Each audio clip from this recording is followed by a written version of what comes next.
Muito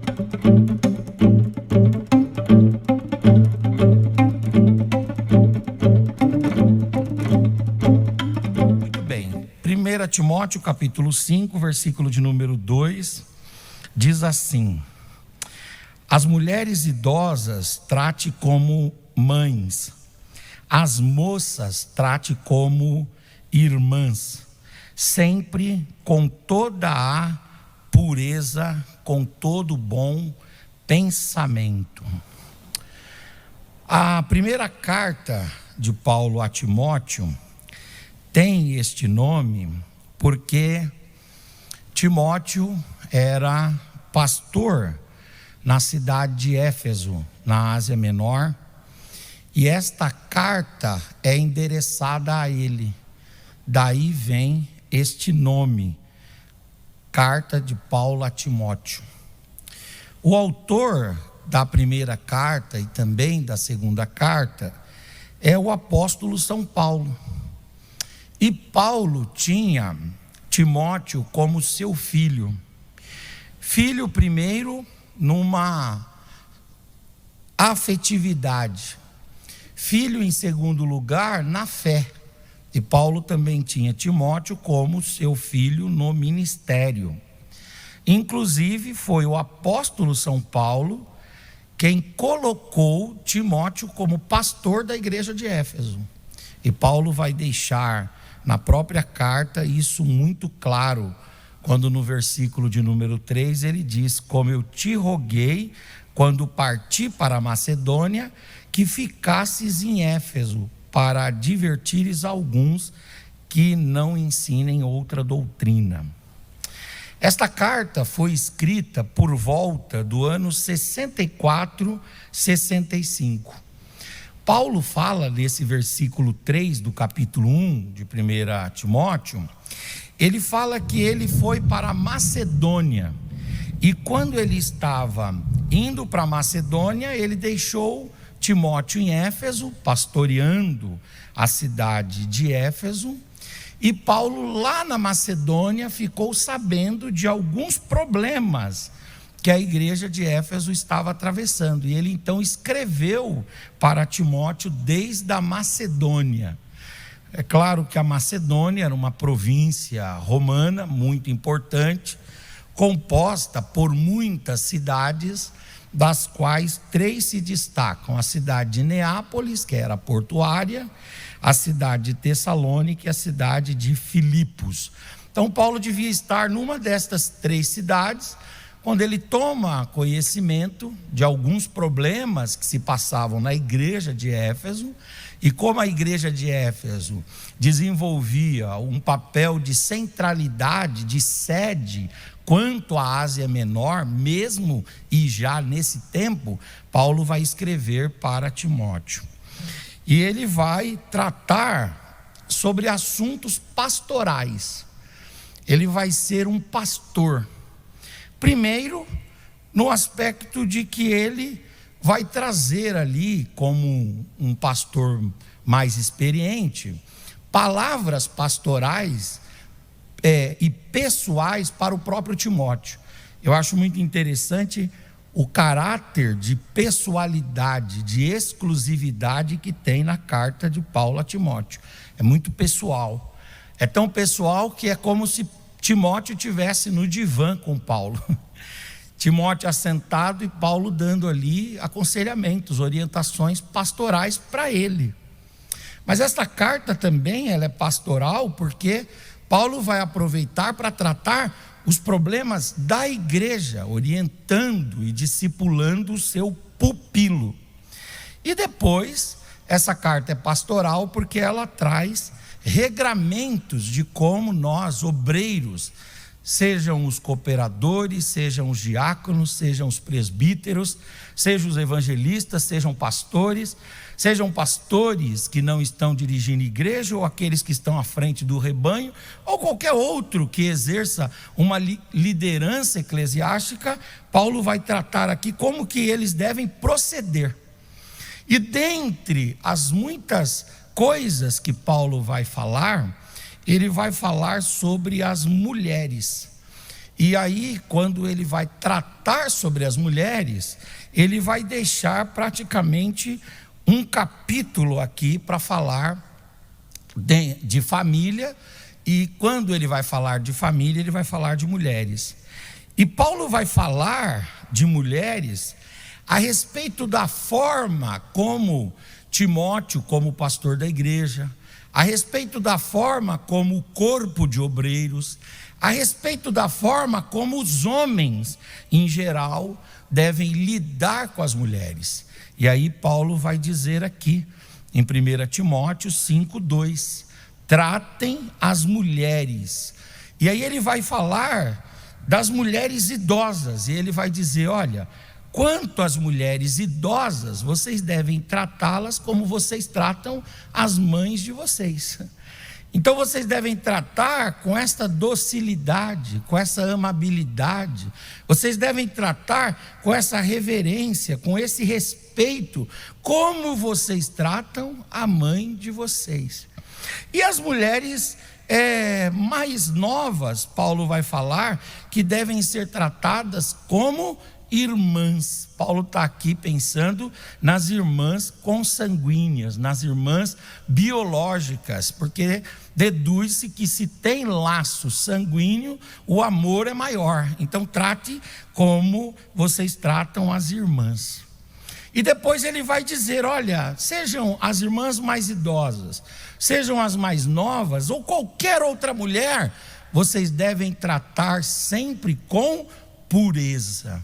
Se a gente pegar uma versão comparada da Bíblia, nós vamos ver que esta pureza que Paulo está falando é de um bom pensamento, uma mente sadia, uma mente pura. Paulo está falando a respeito de uma mente gentil, de uma mente carinhosa, de uma mente sem lascívia, de uma mente sem concupiscência, de uma mente não eivada pelo pecado, uma mente pura, uma mente santa, uma mente justa. E é interessante que Paulo vai falar isso, e isso tem uma mensagem para os nossos dias. E por que tem uma mensagem para os nossos dias? Porque hoje nós temos muitos temas em voga, muitos temas que são pertinentes à nossa realidade, ao nosso tempo, mas um dos temas mais importantes é a respeito do bom cuidado que a gente deve ter com as nossas irmãs. E sobretudo, e aqui por ocasião do tempo eu não consigo falar sobre de forma tão ampla, mas sobretudo naquilo que tange a violência quanto às mulheres. E a gente às vezes acha que essa violência, ela só acontece no reduto não alcançado pelo Evangelho. Ela só acontece num ambiente em que a luz do Evangelho não raiou. Mas a história e o testemunho pessoal e a experiência e a vivência dizem que a igreja, ela é reflexo da sociedade que vive.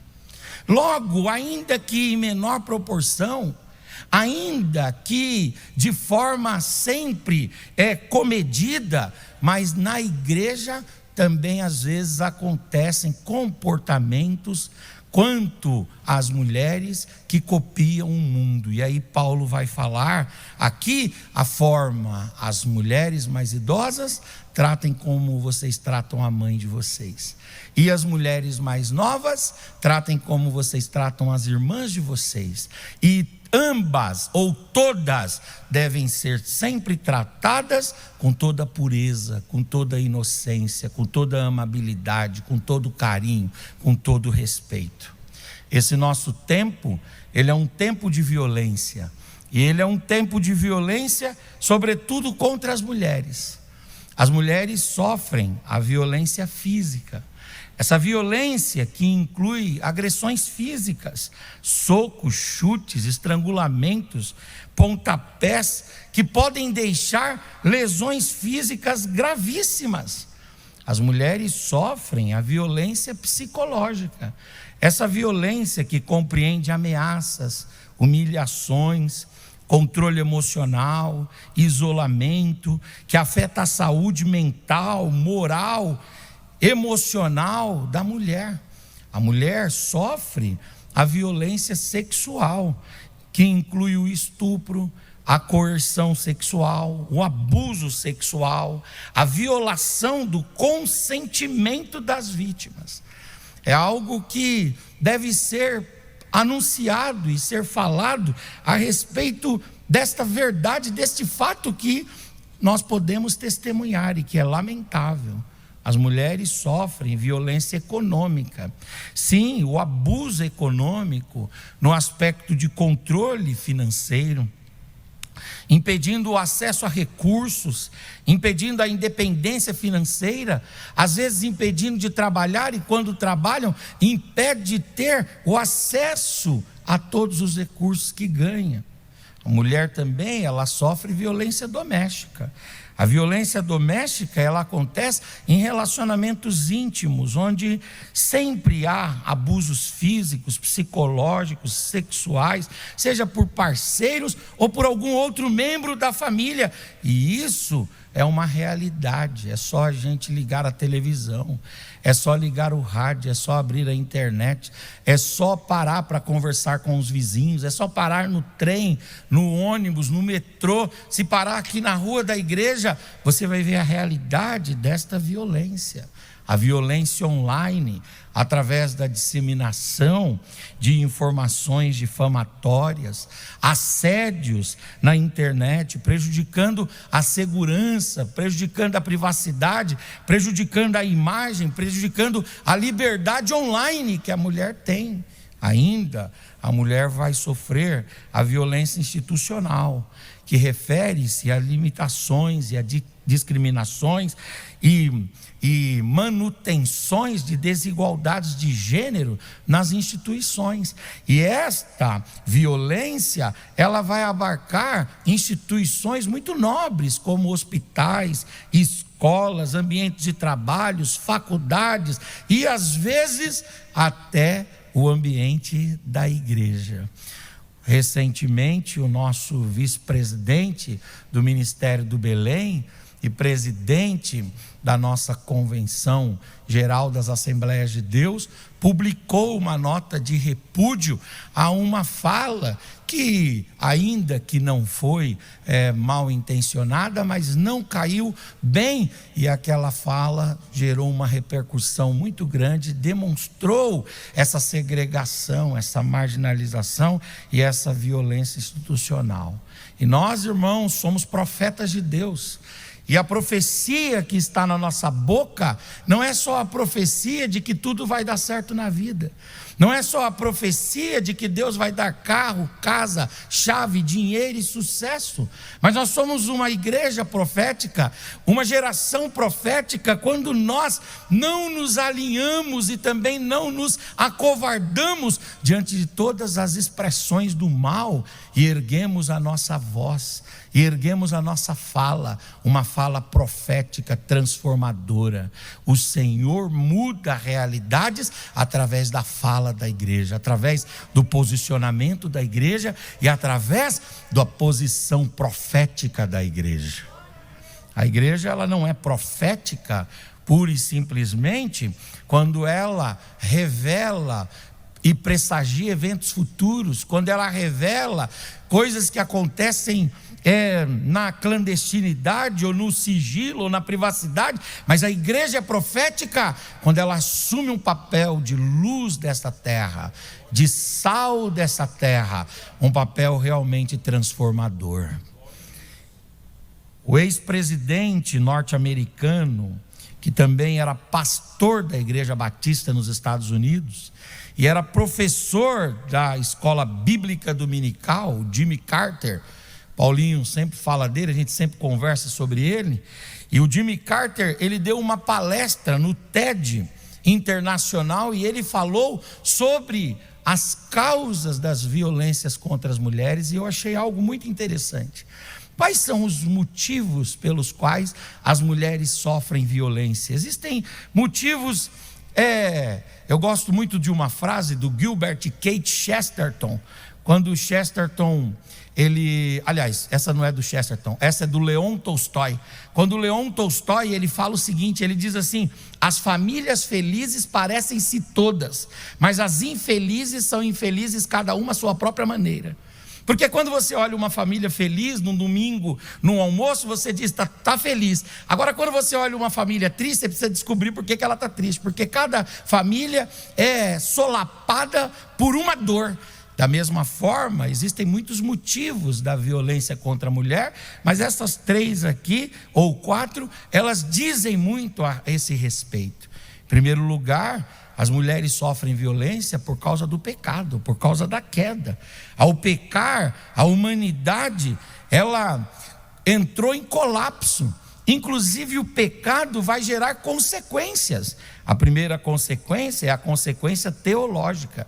O homem morreu para com Deus no sentido de afastar-se de Deus. E aí, longe da glória de Deus, longe do poder de Deus, longe do caráter de Deus, longe, né, da inspiração, da orientação e da direção de Deus, o homem viu-se morto espiritualmente, afastado de Deus, e o pecado trouxe essa consequência teológica. Mas o pecado também vai trazer uma consequência psicológica, porque quando o homem peca, imediatamente ele vai sentir-se em crise existencial, ele vai sentir-se nu.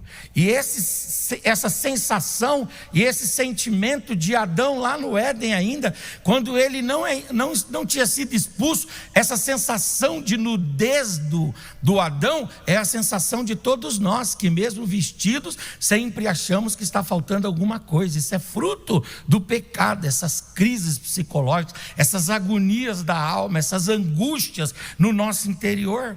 O pecado também vai trazer consequência ecológica. A terra, ela passa a produzir cardos, espinhos e abrolhos. Quando o homem peca, o homem entra em conflito com o seu habitat.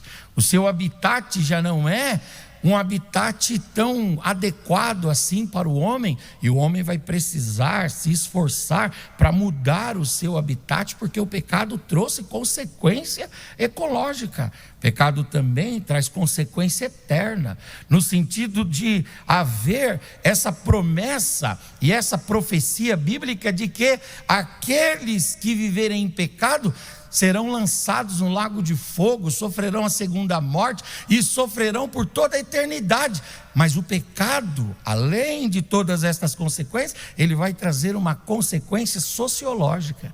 E esta consequência sociológica, ela é demonstrada na fala acusatória de Adão quanto a Eva, quando ele vai dizer, quando Deus diz assim: quem pecou? Ou você pecou? Por que você comeu do fruto que eu disse para você não comer? E aí o Adão não vai assumir a responsabilidade, ele vai jogar a culpa nela. A partir desse momento, nós já temos a primeira agressão, a primeira violência contra a mulher. A mulher, ela tem contra si a violência por causa do pecado. O pecado, ele é degenerativo, ele é degradante. O pecado, ele se universaliza. O pecado, ele toma tudo e a todos, e ele também alcança essa relação que era para ser tão pacífica e tão bonita. Outra razão porque as mulheres sofrem é por causa das más interpretações bíblicas e teológicas, as interpretações equivocadas. Em todas as religiões há o conceito de a mulher ser menor do que os homens. Em livros sagrados há às vezes trechos ou há interpretações, desses trechos que desnivelam a mulher e o homem diante de Deus. Mas isso não é verdade. Diante de Deus, a mulher e o homem são seres semelhantes.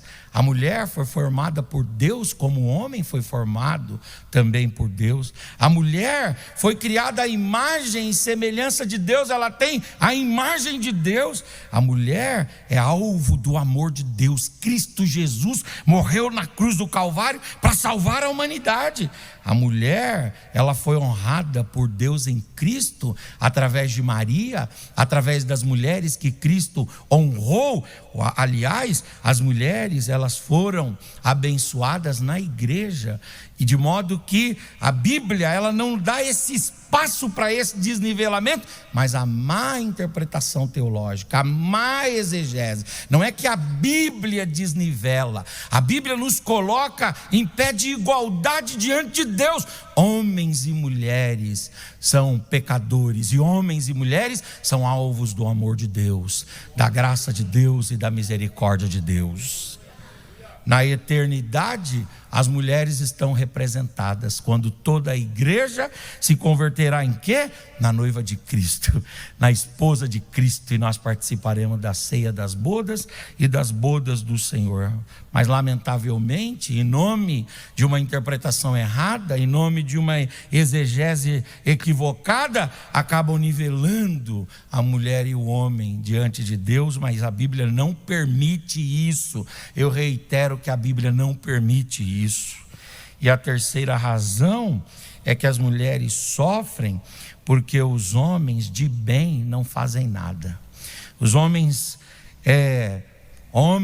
que são filhos, homens que são noivos, esposos, pais, netos, bisnetos, trinetos, tataranetos, estão em situação cômoda e por isso não fazem nada, não se engajam às vezes na luta pela igualdade, pelo respeito para as mulheres e pela honra das mulheres. Às vezes as mulheres estão sozinhas, pois os homens, eles acabam ficando acomodados e tranquilos, e eles não querem pegar, nesse arado para trabalhar em favor desse respeito e dessa honra. Os homens maus oprimem e os homens bons se calam, e as mulheres, por causa disso, sofrem. Diante disso, qual que deve ser a posição da igreja? Qual que deve ser a sua posição? Qual que deve ser a minha posição? Qual que deve ser a nossa posição? Como é que a gente pode vencer isso? Nós podemos vencer isso, em primeiro lugar, motivando as mulheres a se apegarem com Deus, porque Deus é por elas, Cristo é por elas, o Espírito Santo é por elas, e a igreja deve ser por elas também. Aleluia, glória a Deus. Eu queria que, por gentileza, se fosse possível colocar para nós lermos o Salmo 146, será que é possível colocar aí no telão, a partir do verso 5, por gentileza? Salmo 146, o verso 5, diz assim: como é feliz aquele cujo auxílio é Deus, o Deus de Jacó, cuja esperança está no Senhor seu Deus. Ele é quem fez os céus e a terra, o mar e tudo que neles há, e é Ele quem mantém a sua fidelidade para sempre. Ele defende a causa dos oprimidos, Ele dá alimento aos famintos, o Senhor liberta os presos. É o Senhor quem dá vista aos cegos, quem levanta os abatidos, é o Senhor que ama os justos. O Senhor que protege o estrangeiro, que sustém o órfão e também sustém a viúva, mas frustra o propósito dos ímpios. O Senhor reina para sempre. O Senhor teu Deus, ó Sião, reina de geração em geração.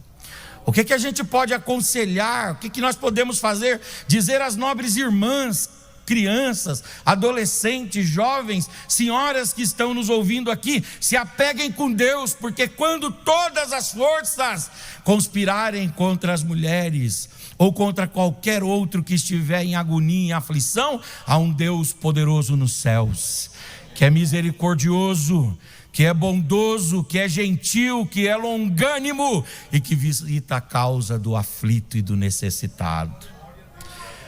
Primeira coisa que nós devemos fazer é motivar as mulheres a se apegarem com Deus. Se apegue com Deus, porque aqui nós podemos ter outras mobilizações, mas como na Nigéria as vítimas do Boko Haram podem fazer?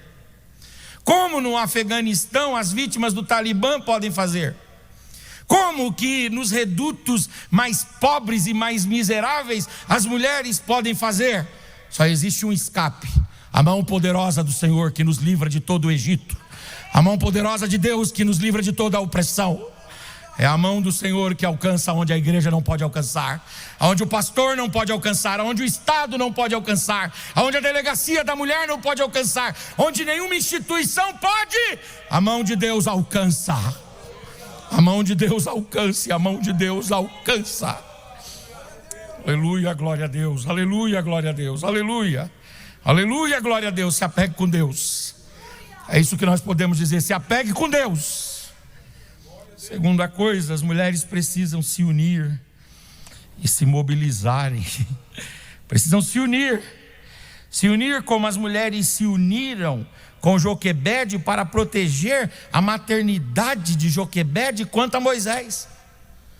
Se unir como as parteiras se uniram contra o faraó para preservar os filhos das hebreias.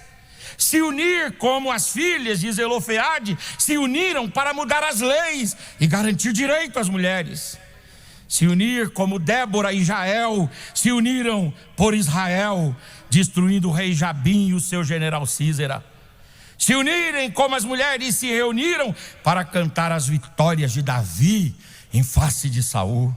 Se unirem com as mulheres que se uniram a Abigail para preparar uma refeição para Davi e para os seus 400 homens.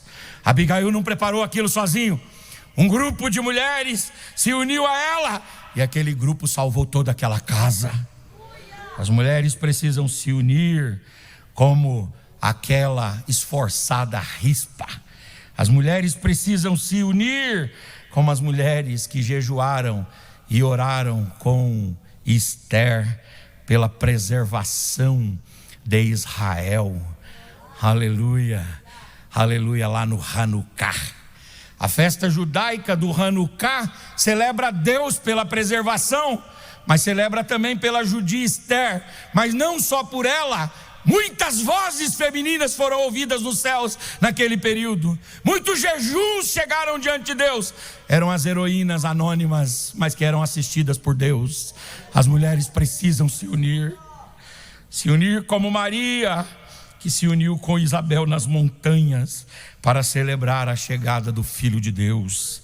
Se unir como as mulheres se reuniam no ministério de Jesus para financiar sapato, roupa, e o ministério de Jesus eram mulheres que cuidavam dele.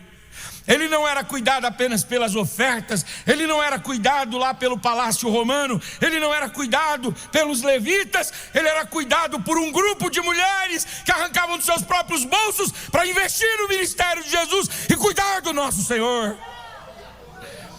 Elas devem se unir como as mulheres se uniram em Atos capítulo 6 para reivindicar justiça, uma partilha de donativos justos na igreja de Jerusalém. E as gregas fizeram um barulho que surgiu o ministério diaconal. As mulheres podem mudar realidades, viu? Aleluia, se vocês fizerem barulho, surge até ministério. Portas se abrem, cargos aparecem. Precisam se unir como as mulheres se uniram na construção da igreja primitiva. Febe, Priscila, Lídia, Evódia, Sintique, Trifona e Trifosa. Não tem nome bonito, mas tem uma história e um legado que deixaram. Levante a sua mão por gentileza. Levante a sua face, levante a sua voz. Deus está levantando um exército de mulheres. Mulheres cheias da graça, da misericórdia e da bondade de Deus. Aleluia! Aleluia! Aleluia! Em último lugar, é preciso se apegar com Deus. É preciso se unir. Mas é preciso também falar com quem pode representar. Preciso falar com argumentos, com amor e com persuasão. As mulheres devem falar com os maridos, falar com os filhos homens, falar com os netos, falar com os irmãos, falar com os tios, falar de forma assídua, falar de forma perseverante e dizer: trabalhem em favor do direito das mulheres, da liberdade das mulheres e da honra das mulheres. Eu acho muito interessante que grandes coisas foram mudadas através da boa opinião da mulher. E Deus deseja levantar mulheres poderosas nesse tempo para promover isso. Por favor, coloca lá o texto de novo, de 1 Timóteo 5:2. Eu queria ler com os irmãos e a gente fecha isso aqui. Quando Paulo vai falar para todos nós homens aqui, a forma como a gente deve tratar. As mulheres idosas devemos tratar como a nossa mãe, e as moças como as nossas irmãs, mas sempre com toda a pureza, com toda a amabilidade e com toda a gentileza. Se nós tratarmos as mulheres assim, com essa dignidade, a igreja será um referencial nesse mundo. A igreja puxará, aleluias, e sinalizará o rumo da história e dirá o caminho do respeito, da amabilidade, o caminho, aleluia, da diminuição da desigualdade, o caminho da justiça, o caminho da paz, o caminho da verdade é esse daqui. Aleluia. Às vezes a igreja se cala muito, ela vai deixando as coisas acontecerem e o mal vai fazendo vítimas, mas nós precisamos falar, em nome de Jesus, fala.